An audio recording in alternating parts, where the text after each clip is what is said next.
Marcus Attilius, a distinguished citizen of Pompeii. The Attilius family are known back into Roman history. He would have borne all the weight of responsibility of that name. A man who could watch gladiator games from the safety of the stands.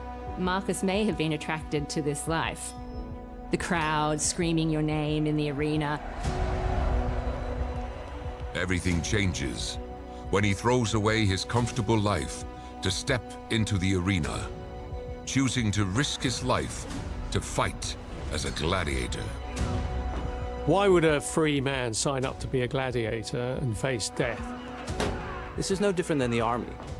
You are bound by the terms of your contract. You were a piece of property. You were there to be used. He is about to enter the arena in Pompeii for the first time. He can already hear the roar. There's a lot riding on this combat. His name, but also his economic freedom. The odds are stacked against him as he faces some of Rome's fiercest fighters. For generations, his family may have been spectators at the games, and now here is one of their own descendants fighting in the arena. But on the horizon, something more deadly threatens all of Pompeii.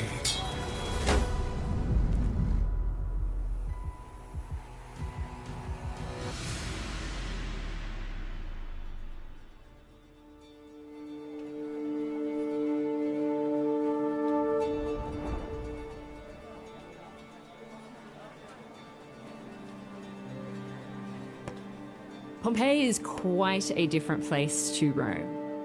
Rome is a gigantic city. Pompeii is a prosperous and a nice little town. They're in Campania, near a river, which makes trade relatively easy. While being very influenced by Rome, Pompeii was part of a different range of cultures to Rome itself. It had all sorts of different peoples that lived in it over centuries. It was a place of complex and diverse cultures and languages.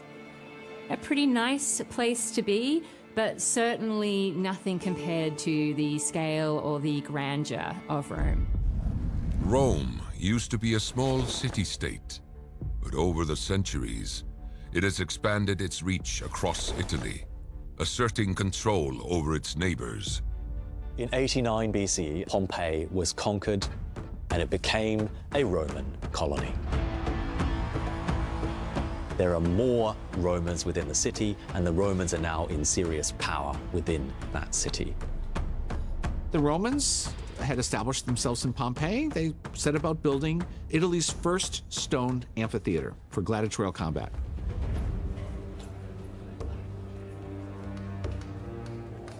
Up to this point, the gladiatorial combat was held in temporary wooden structures that were put up for the occasion, then taken down again. The Romans want to show that they are in control and that they're kind of stamping a Roman identity on the place.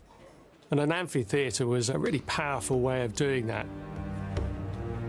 It shows the level of resources, of central control. But the most important thing is it was a first. Here was a large building that could accommodate every citizen in the city that really said, this is a Roman town.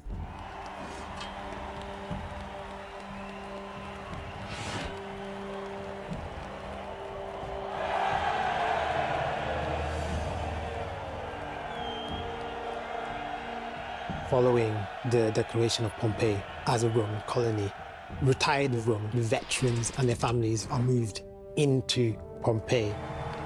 And thereby, they displaced the previous elites and produced a new hierarchy. It was probably at this time that the gens Attiliae clan came to Pompeii. And Marcus Attilius is part of this family.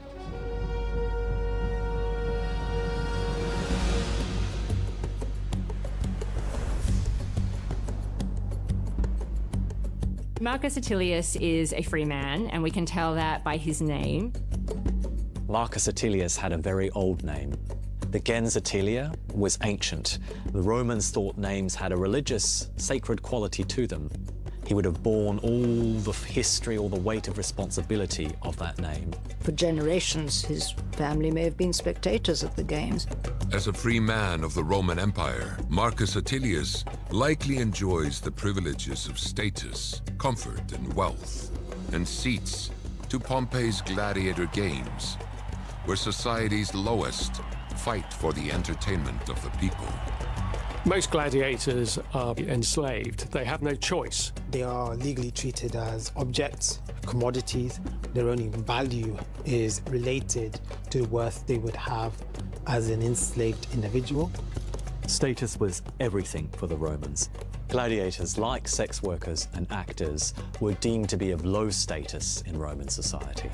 Marcus Attilius comes from privilege far removed from the lower classes. But the arena captivates him, and he makes a decision that will change his life forever. Marcus Attilius signed up to be a gladiator. Marcus was an auctorati, which means that he was someone who volunteered to be a gladiator. It means that he would have been handing away a lot of the protections that he would have had as a free Roman citizen. Citizenship means the right to vote, the right to trade with other Roman citizens, the right to be tried under Roman law, to appeal.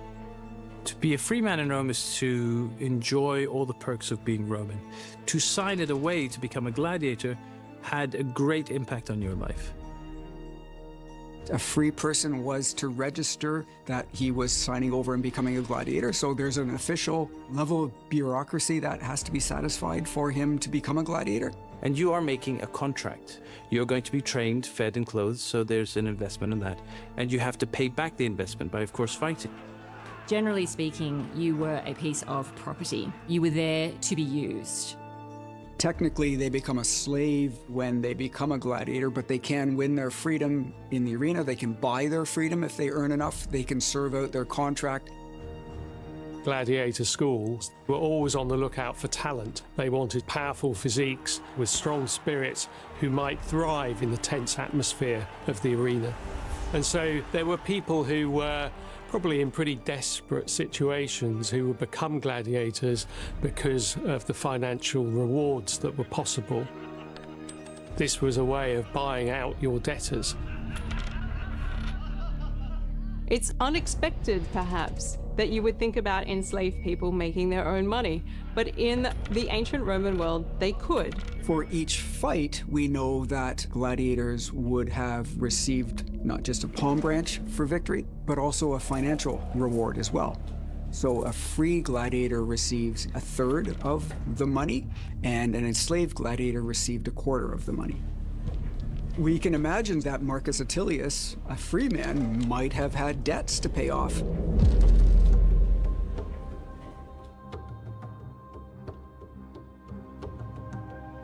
There were also some who probably did it for the thrill, for the chance of fame and glory. We live in a time where celebrity is everything, and I don't think the Romans were that different. The opportunity to be loved by people, to be adored by people, but also financially to change your status made a big difference.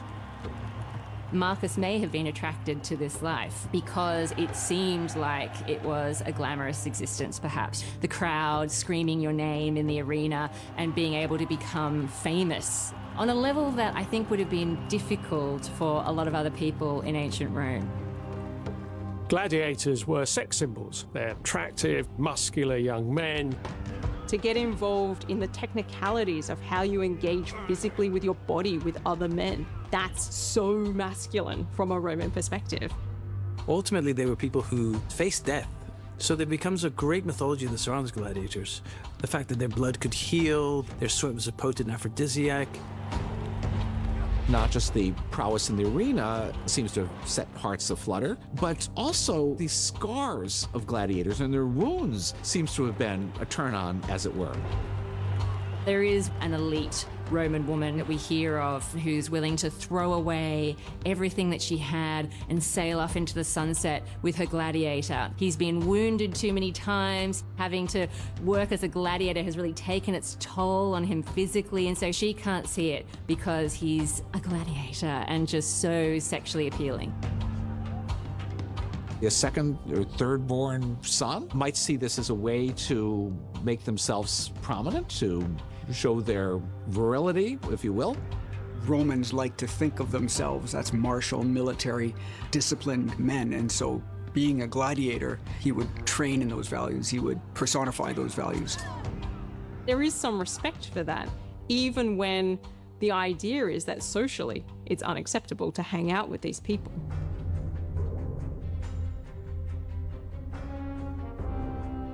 Marcus Attilius must have been pretty young to be a recruit, probably in his early 20s. He may even have a family of his own to support, but now he's actually putting himself out there in considerable danger. For somebody like Marcus Attilius, stepping up to the front door of the gladiatorial school willingly and saying, I would like to fight as a gladiator, you'd have to be nervous. A free-born person who was entering a gladiatorial troop was making a real commitment, a real decision. Marcus entered an environment which some have described like a prison. There are all sorts of codes of behavior, where there are all sorts of explicit and implicit hierarchies. Marcus would have had to work his way up that gladiatorial hierarchy. We may never know for certain why a free man like Marcus Attilius has surrendered himself to become a gladiator.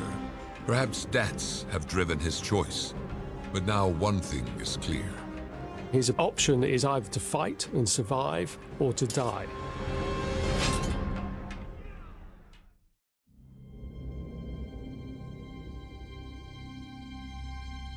Born a free man, Marcus Attilius has signed his life away to become a gladiator. You can imagine that if you're going to have a lot of shows on, you need a steady supply of gladiators. Pompeii was a big enough amphitheatre that it needed its own ludus, its own training school. A wealthy and powerful figure called a lanista runs the ludus and owns the gladiators. A lanista could be anyone from former fighters to ambitious businessmen. Outside Rome, we hear of many people all over the place, including at least one woman who owned her own gladiatorial troupe. Enslaved gladiators were kept inside the ludus, they were quartered there. But for a free person like Marcus Attilius serving as a gladiator, it's not at all clear whether they would have been barracked with the enslaved gladiators or whether they would have lived at home. In Pompeii, the ludus had a very large training field called a palaestra and many, many posts, these palli, a singular palus, where gladiators trained at. And your place in the gladiatorial hierarchy depended upon which post you were at. The most senior, the highest status gladiator was referred to as the primus palus. You have to look at the ludus and the lanista like a club and a club manager. You've got your premier players, you've got your champions, the guys who you know not only have a good draw and a good following, but put on a good performance. You've got your middle-of-the-way guys, and then you've got the people who really aren't very good. Your standard players kind of really just make up the numbers more than anything else. He would initially be a tiro, a recruit or a rookie, and then as his number of victories in the arena climbed, his status would climb as well, and the amount of money that he would receive for victories or even for fights would climb.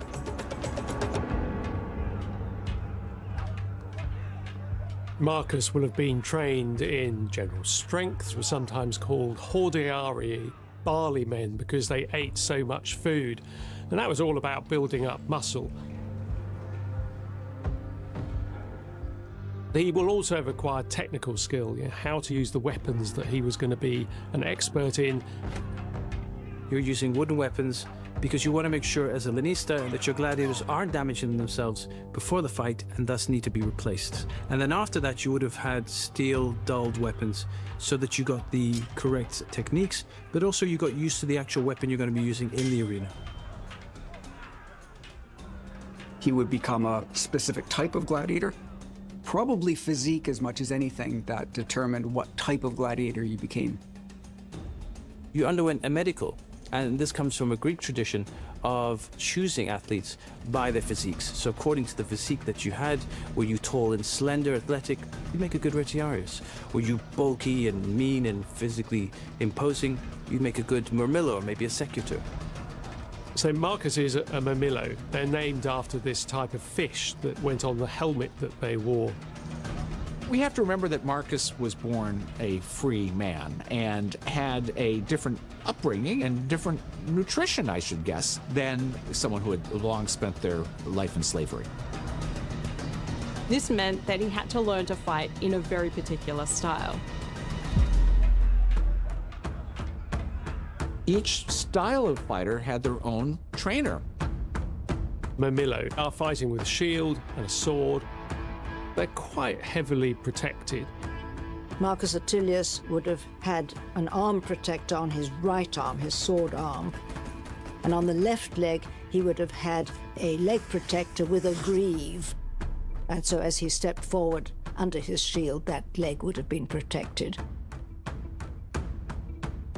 And all of the elements of his costume, as it were, would set him up visually to be seen specifically by the crowd in a particular way. Marcus Attilius would have been trained in the arts of performance as well. The gladiatorial combat was a show. It was designed to entertain and impress. You would want to draw it out to make it as thrilling as possible. The custom-built barracks that were erected suggest that they had a training arena with seating. So it's possible that the public were invited in and could attend some of these practice sessions. That must be part of the training. You have to know how to manage if the spectators are heckling or being rude. The concentration has to be sustained. After months of grueling training, Marcus Attilius is ready for his first professional fight in front of a crowd. Marcus had embarked on his gladiatorial journey, and as it happened, there were going to be major games held in the year 59 at Pompeii, and inviting also the neighboring town of Nuceria to witness. Ordinarily, the safest type of spectacle to attend in the Roman world was a gladiatorial combat. There were a lot of safeguards to prevent spectators from being hurt.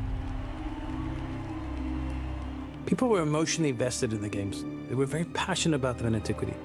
Unfortunately, as we know, even through modern times, those passions can transcribe themselves sadly into violence. Marcus Attilius continues his training, but an ominous energy grips the city. Pompeii is about to experience chaos on an overwhelming scale.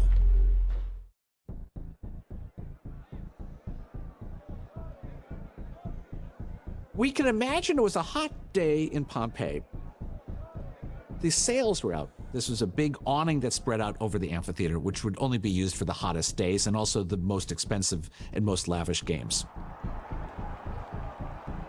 This, no doubt, also helped heat up the atmosphere within the amphitheater.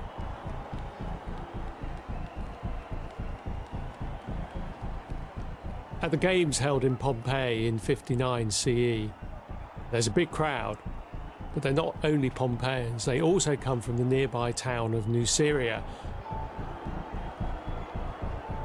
And that has been a long-time rival of Pompeii, really going right back to the start of the 1st century BCE.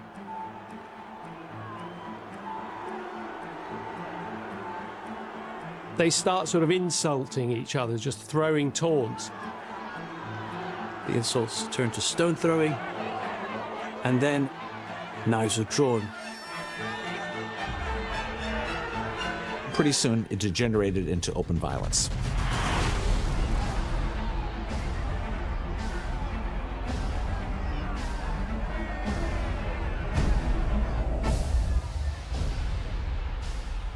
for a Pompeian like Marcus, even someone who had trained as a gladiator, the amount of bloodshed that day would have been remarkable.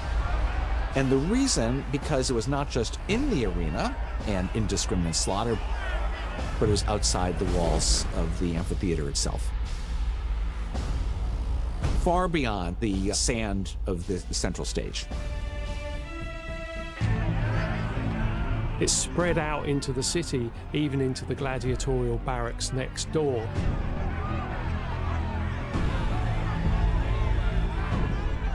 It's clearly based on loyalty to your local town. It's Pompeii versus Nuceria. It's comparable to modern football hooliganism in a way. Fanaticism taken to extremes that go way beyond the kind of sporting level. Many Nucerians die. The Pompeians win.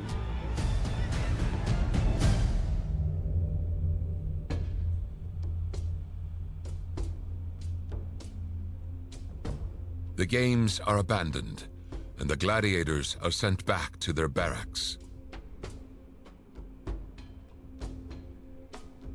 The Nucerians were on the losing side, and they're the ones that take it to the Roman Senate.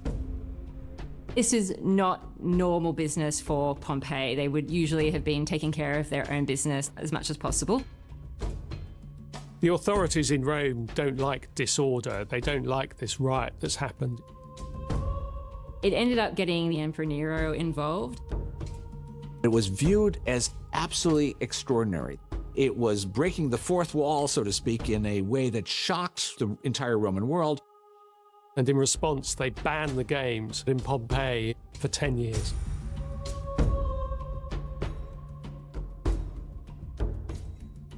This is the big thing. I mean, this is the highlight of the entertainment calendar. It would be like banning a football team for a city. The reason why the gladiatorial games were banned as a punishment for this is because they were sort of implicated in making this happen, that if things are going to get out of control, it will be in this sort of environment.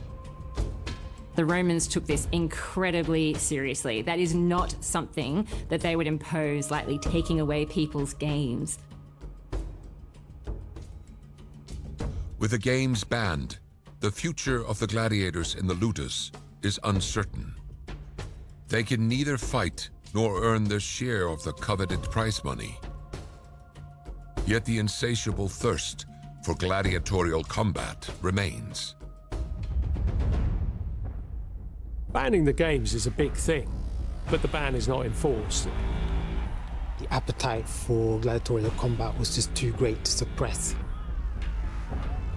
Finally, the novice is called upon to fight, and he is facing a legendary gladiator, the veteran Hilarus.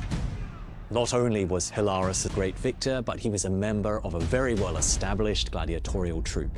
The troupe for Nero. He was a Neronianus. Pitted against such a famous gladiator, Marcus Attilius's first fight may also be his last.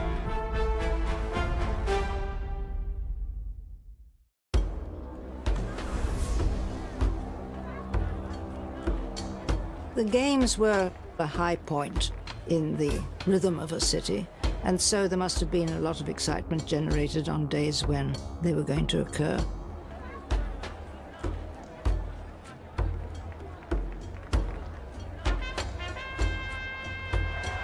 The size of the amphitheater is approximately 20,000 people. This was a very big event.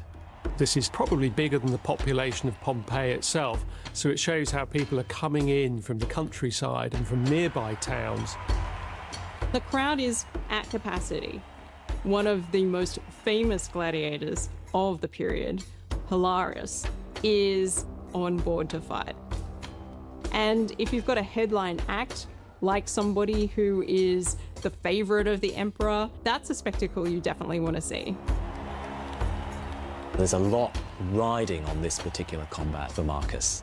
His name, but also his economic freedom.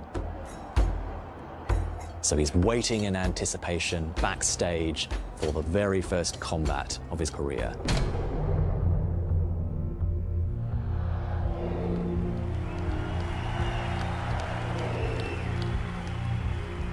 So the games open with a procession where the giver of the games would lead on to the stage all of the performers that the crowd were going to enjoy seeing.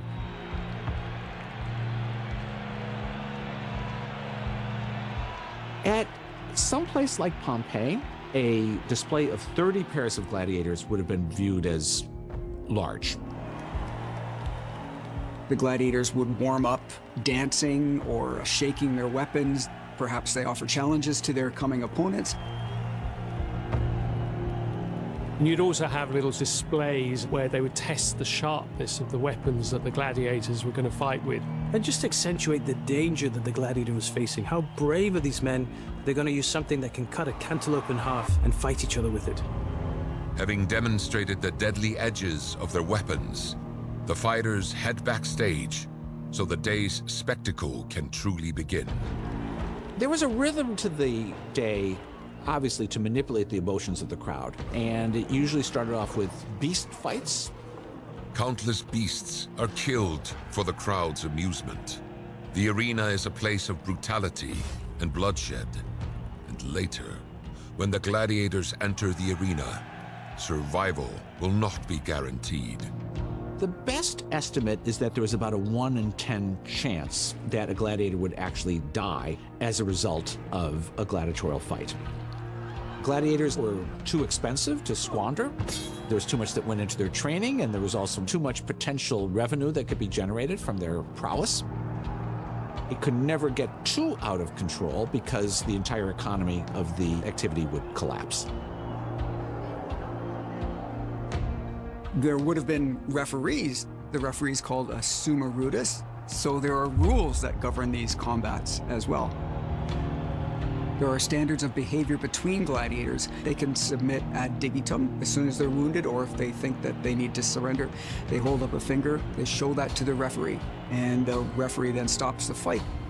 But we often see depictions where they're actually turning their back on their opponent to hold up a finger to signal to the referee. That means they trust their opponent enough that their opponent's not going to take that opportunity to actually kill them. On the other hand, none of this would have the appeal unless there was the actual chance of death. Marcus would certainly have been aware that the combat could be fatal.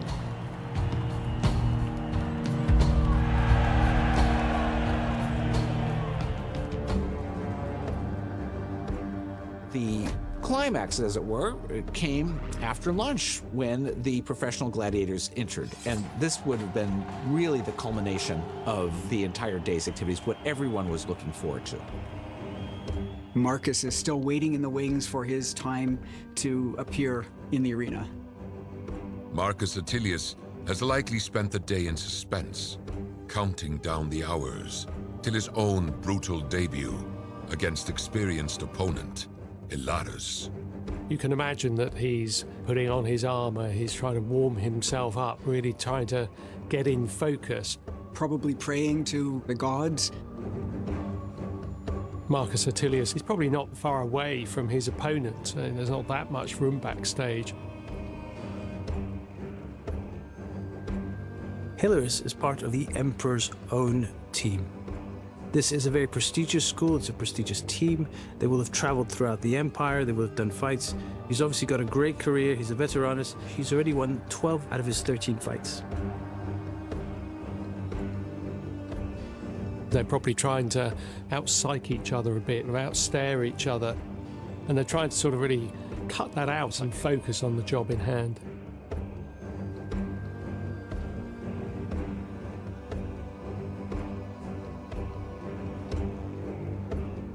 It has been a long journey, but Marcus Attilius, the free man turned gladiator, is finally ready for his first battle in the arena. His opponent, one of the mightiest ever seen in Pompeii.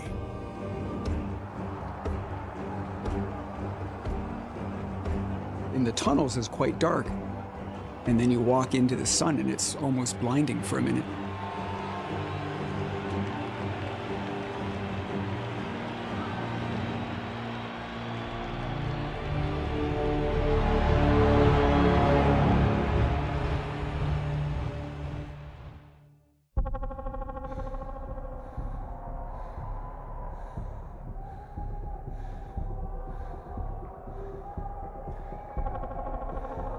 Marcus is a Tiro. He's a newcomer.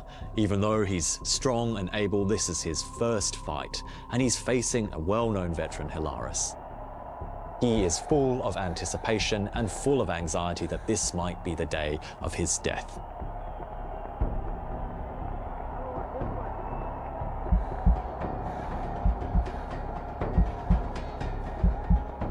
One thing that the Romans delighted in was matching differently armed gladiators against each other. Marcus is a Murmillo and Hilaris is a Thryx. A Murmillo is very heavily armed, slower moving, but if he hit you, then you stayed hit. The Thryx has a smaller shield. And also a curved or bent sword, which would enable him to get over the shoulder of his opponent. Hilaris would have been a bit nimbler than Marcus, but equally probably less likely to knock you out with one killer blow.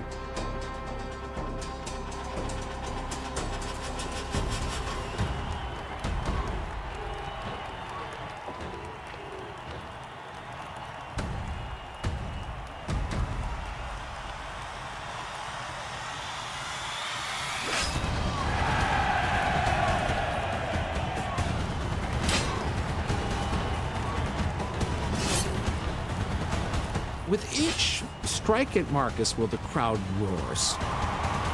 Marcus Attilius, as a Murmillo with his big shield, was far more rooted to the spot. If it's hot outside, you have all of this heavy armor on, you would wear down very quickly in the heat of the sun and the stress of combat.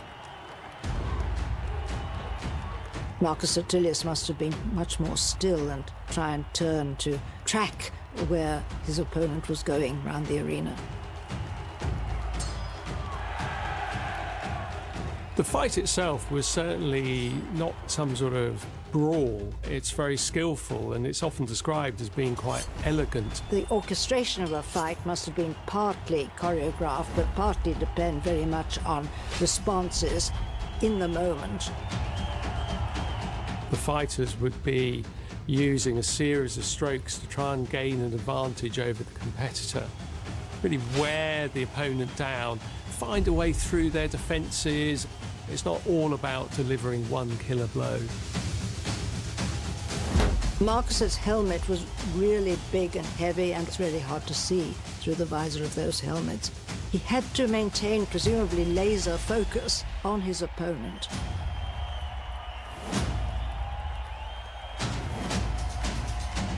To even stand a chance against a veteran like Hilaris, Marcus would have had to have been exceptionally strong and able.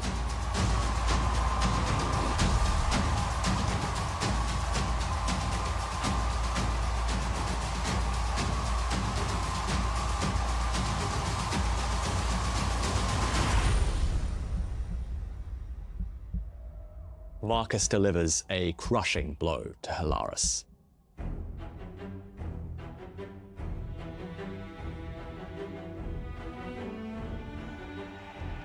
Hilaris raises an index finger and requests a reprieve. Marcus is victorious.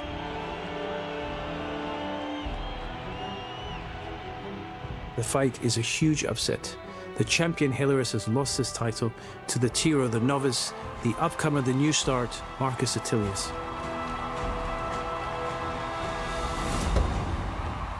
The crowd must have been thrilled to see a first-time fighter like Marcus bring down Hilaris and vanquish him. This is a stunning upset. Newcomers almost never defeat veterans of this caliber. Marcus is at a very crucial point in his career. He's just come off a big win. If he's in the arena to pay off his debts, we can say that a win such as this one would have put a huge dent in those debts. Marcus will have had a signing-on fee for becoming a gladiator, and he will have had a share of the profits for having won. He has to capitalize on that fever that he's created, that excitement. The problem is, where does he go afterwards? Because having beat the champion, the question is, who's he going to fight next? Marcus Attilius must rest and heal. His victory over Hilaris has won him considerable money, but he is still contracted to the Ludus's owner, his life as a gladiator continues. And soon he will return to the arena to face another formidable foe. Marcus goes on to fight Lucius Ricius Felix. A gladiator with a very distinguished record. He has 12 fights to his credit, 12 victories. He's a serious fighter. He's from one of the big stables. When Marcus Attilius faces Lucius Ricius Felix, his challenge is to win the fight. Winning an incontrovertible victory is what gladiatorial combat was about.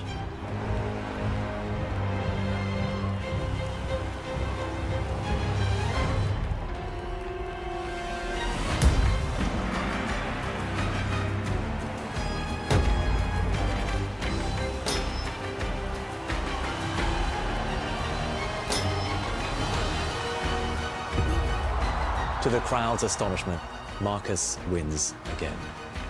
The fight ends with Lucius kneeling on the sand floor of the amphitheater, taking his helmet off, laying it next to him, and begging Marcus for missio.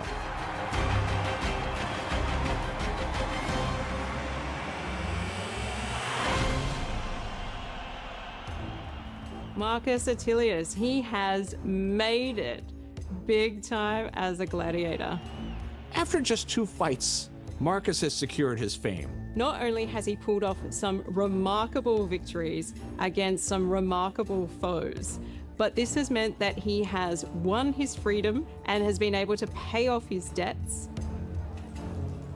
He is now free from the personal enslavement that he took upon himself in rocking up to the ludus and saying, I want to fight as a gladiator. In this case, his career choice did indeed pay off. One can imagine, after retiring from the gladiatorial arena, the type of life he would have held in Pompeii. He could have rejoined the ludus as a veteran gladiator, fought for even more money, almost like a free agent. He could join the ludus not as a gladiator, but maybe as a trainer. He might even turn into a gladiatorial lenista, a businessman involved in the show, or he could leave the profession entirely and do something else. Marcus has attained fame and celebrity, yet there is something dark on the horizon in Pompeii. Change is afoot.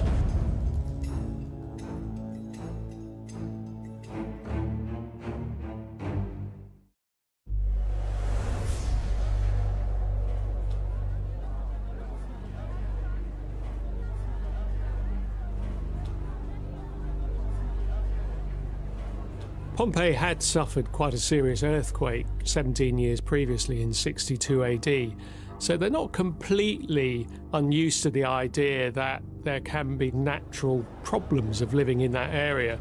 But the city had built up quite a lot again since then.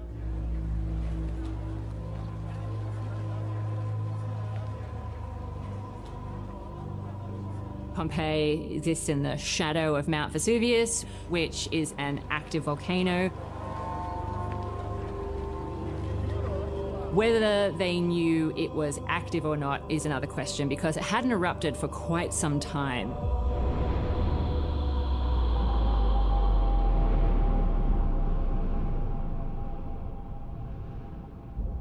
The eruption begins on the 24th of August, 79 CE. People probably would have just been going around their day-to-day business, and then they would have seen the initial cloud building up coming out of Vesuvius. That cloud became bigger and bigger and more threatening.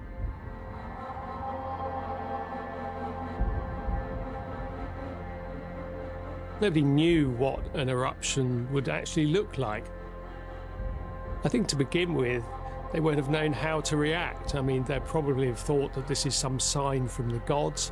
I think many of them will have seen it as a bad omen about what was going to happen. And then the mountain erupted. It goes kilometres up into the sky. Pumice and other sorts of volcanic debris would have started to rain down on the people. The Pompeians look at the sky.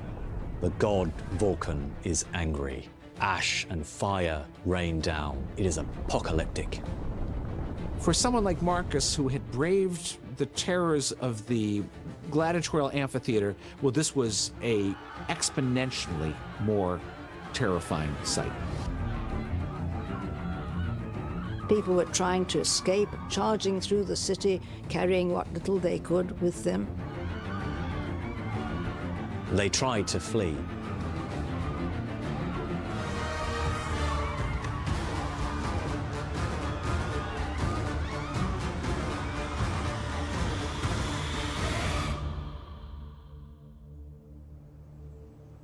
It was a disaster such as the ancient world had not seen in millennia.